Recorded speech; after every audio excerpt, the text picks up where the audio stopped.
नेपालको नयाँ बजेट बवाल कि बर्बाद। इतिहासकै सबैभन्दा ठुलो बजेट 21 अर्ब 20 खर्बको बजेट नेपाल सरकारले हिजो सार्वजनिक गरेको छ। यसका राम्रा पक्षहरू के छन् त?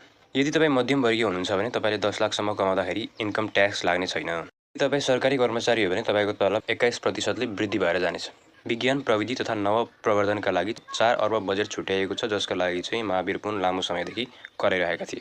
सरकारी अस्पतालमा बालबालिकाहरूलाई क्यान्सरको उपचार निःशुल्क गरिनेछ। दैलेखमा रहेको पेट्रोलियम व्यावसायिक उत्पादनका लागि सरकारले केही कदमहरू अघि बढाएको छ।